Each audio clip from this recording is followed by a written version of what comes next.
We'll share little-known facts about Debbie Harry, the legendary frontwoman of Blondie, and uncover untold tales about her remarkable life in this video. Debbie has talked candidly in recent interviews about the severe trauma she endured as a child, including being rejected by both of her biological parents, being sexually abused and bound, almost being kidnapped by serial murderer Ted Bundy, and losing both her house and all of her money just when she needed them most. She even thinks that she was the cause of her parents' breakup.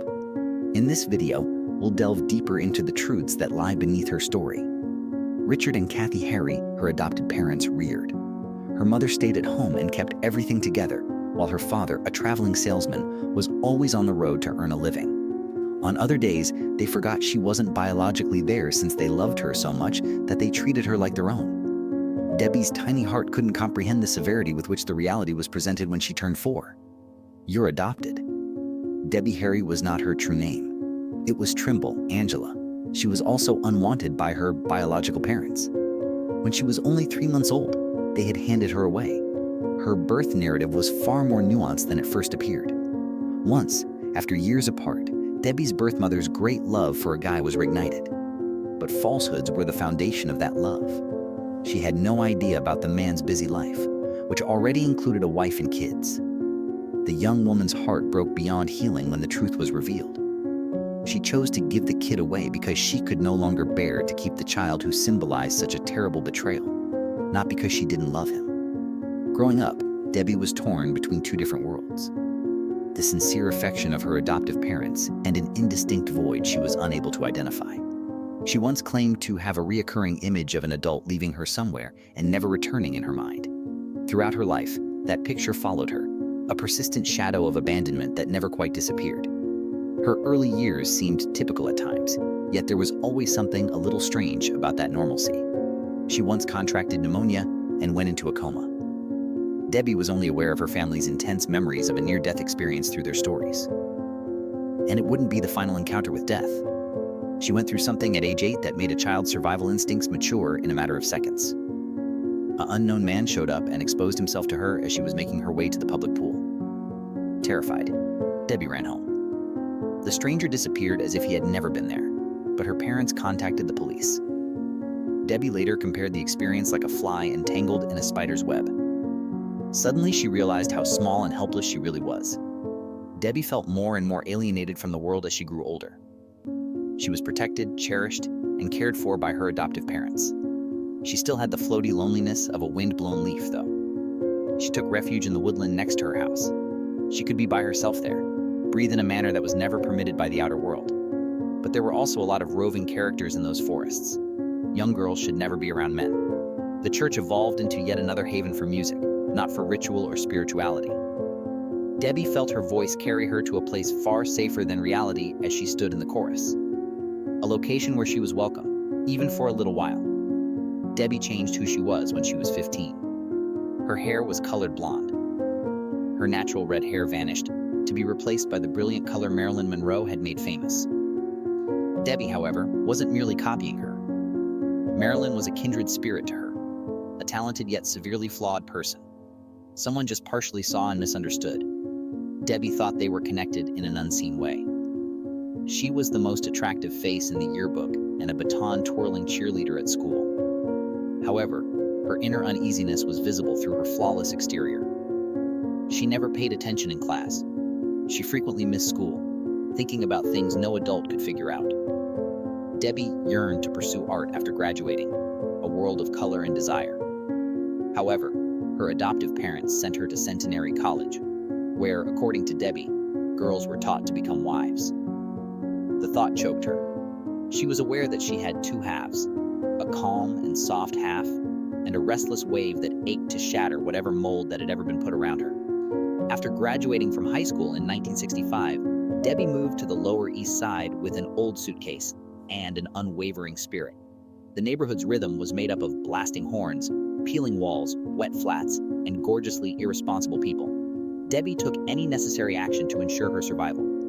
She danced go-go on little stages on other nights, her youthful fire blazing through her. On certain days, she would sit peacefully typing for the BBC after selling candles on the street. Work that gave her the impression that she had entered a world devoid of color. But she gradually discovered one reality while working at those temporary jobs. The weak would never be treated kindly in New York. It challenged you, stripped you bare, and occasionally engulfed you. The wilder side of Kansas City was revealed by Max's Kansas City.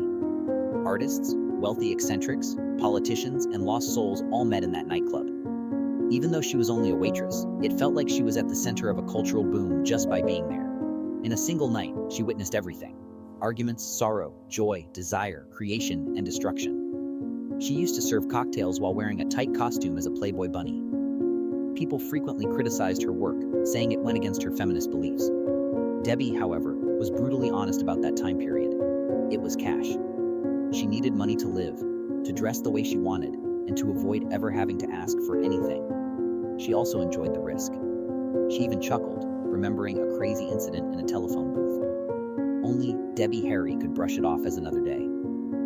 However, it was the music, not the nightlife, that drew her to New York. Debbie loved driving the New York Dolls to concerts because she was enamored with their raw guitar.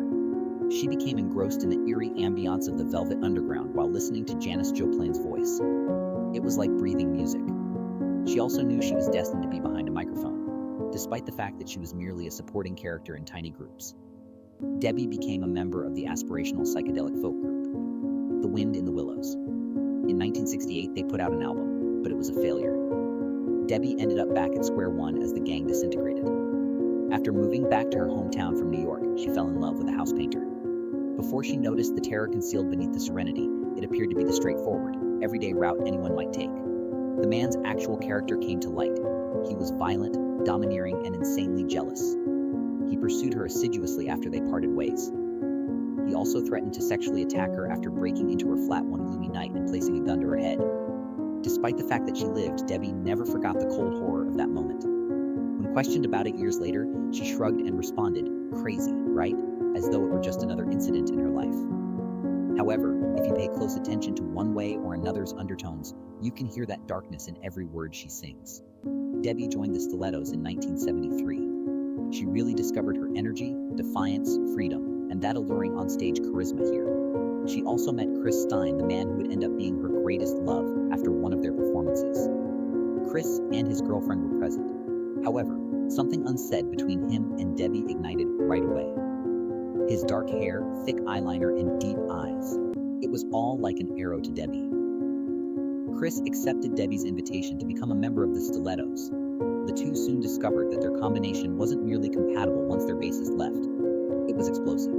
Every time they gazed at one another, they experienced the same weird sensation, as though fate, love, and music were all merging into one. Therefore, a brand new Debbie Harry as the band's main singer and Blondie were born in 1974. A well-known comic strip about a carefree blonde named Blondie Bow Up, known for her bob hairstyle, short skirts, and rebellious charm. And Marilyn Monroe's golden hair served as inspiration for the moniker Blondie. Doesn't that sound a little like Debbie? The initial Blondie band had Debbie on vocals, Chris Stein on guitar, Billy O'Connor on drums, and Fred Smith on bass. The third source of inspiration came from construction workers who would whistle at Debbie and yell, "Hey, Blondie." Blondie was referred to as a new wave band, and they did in fact start a new musical movement, rapidly gaining a sizable following. They performed at almost every famous location, including Max's Kansas City, where Debbie used to be a waitress. Blondie's first album came out in 1977. Despite being in her early 30s, Debbie stood out amid a generation of younger musicians who were eager for rebellion because of the maturity in her voice and demeanor. The band was more complete than ever with the addition of Jimmy Destry and Glenn Burke. Although the CD was a great hit, Debbie never begged for the conflict that fame brought. Their record label used a picture of Debbie wearing a sheer dress to covertly issue promotional posters for the unmarried offender, revealing much more than she had consented to. Given that she later had no trouble posing nude or showing up topless in movies, many found Debbie's fury odd. However, it wasn't the exposure that infuriated her. The treachery was the thing. She had made a single, straightforward request. They lied when you used the cropped version of the picture. Debbie had a cool, collected voice during an interview. There has always been a sensuous edge to rock and roll. That's okay with me. I don't tolerate dishonesty. However, that was not the most severe injury of that time. Debbie and Chris Stein, Blondie's life and musical partner, had a night that most people would never forget when Blondie was just beginning to become well known. An armed man broke into their residence when they got back. In search of drugs and anything precious, he tore the place up while tying them up. Then he had a change of heart. he desired something far more vicious. Debbie was raped by him. He stole Chris's most prized instrument along with a few other things when he went. It was a brutal, icy catastrophe. But in Debbie's memory, it wasn't the act itself that caused her the greatest pain. Debbie Harry has always been that way. She once stated, "I was angry. I felt violated, but I wasn't panicked the way people assume. What saddened me the most was that the guitar was taken. She made the decision to continue walking even in the dark. No crying, no holding on to the past. She clung to her survivor instinct and continued to look forward in the midst of a tumultuous time. Debbie Harry roamed the streets of New York in the early 1970s with the rashness of a young artist desperate to survive, when the city was still encased in dark, filthy streets and the sound of horns piercing a thin veil of fog. Nevertheless, there was a moment beneath that carefree facade that Debbie herself would later refer to as the line between life and death. That was the night she thought she met Ted Bundy. Many investigators believe the actual number was far more horrific, although Bundy would subsequently confess to killing over 30 women. Debbie also thought she had just missed being one of them, all due to a seemingly innocuous choice. She was headed to a party that evening. Only weary yellow streetlight streaks remained along the walkway as the city had gone to sleep. Beside her, a white automobile decelerated. The driver was a good-looking man with icy eyes and a small smile. He invited her inside by opening the door. She felt a glimmer of discomfort, a silent caution. Debbie, however, entered. She knew something wasn't right as soon as she sat down. She reached for the door out of an innate need for fresh air because of the overpowering, nearly suffocating smell of his flesh. At that moment, she became aware that there was nothing on her side. No window crank, no door handle. As though prepared on purpose, the car's interior had been stripped naked. Just picture that sensation. It's dark outside. Debbie sat next to an emotionless man as silence descended, a man who may have had this long-term plan. Debbie made herself maintain her composure. She reached through the little opening to find the outside handle, but the window was not fully closed. She never forgot the moment the door finally popped open, but no one understands how much willpower it took to keep her hand from shaking. The motorist jerked the wheel aggressively and screamed. Debbie was flung out of the vehicle and onto the icy pavement by the sudden swerve. The majority would freak out or pass out. Instead of fleeing a possible serial killer, Debbie, as she subsequently described, merely got up, dusted herself off, and headed toward the party as if she had just fallen off a bicycle. Every piece of her memory came together when she heard about Ted Bundy and his hunting techniques years later. Debbie Harry really believed her, but not everyone did. The world might have lost the legend, and Blondie might not have been born if she hadn't opened that door that night. Despite the scary times, Debbie's life continued on. When Blondie's name started to appear on stage all over the world, their backstage life was equally crazy. Sleepless nights, unending parties, and drugs. The gasoline that propelled the entire rock movement at the time. And in that confusion, Debbie met David Bowie and Iggy Pop, two of the most peculiar guys she would ever encounter. They just wanted more drugs, so one night they knocked on her door. Excited, Bowie abruptly dropped his pants in front of her. While any other woman would have panicked or fled, Debbie, bold, daring, and a little feral, just stood there, amused by the unexpected visual gift. The most amusing thing, she claimed, was that despite her intense curiosity, Iggy Pop didn't do the same, even though it seemed innocent. Such insanity served as a bridge that brought Blondie into its darkest years.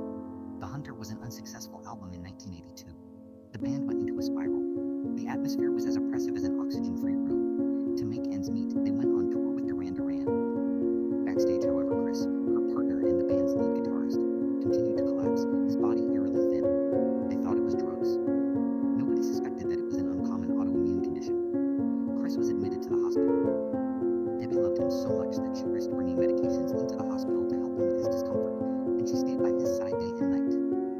She later described the choice as being really foolish. However, people can become illogical due to love. The medical expenses became enormous. Their house, car, and even Debbie's clothing were taken by the IRS. Within a few years, they went from being a band at the height of their glory to being in financial ruin. Debbie and Chris were forced to part ways in 1987. Too many sleepless nights, too many injuries,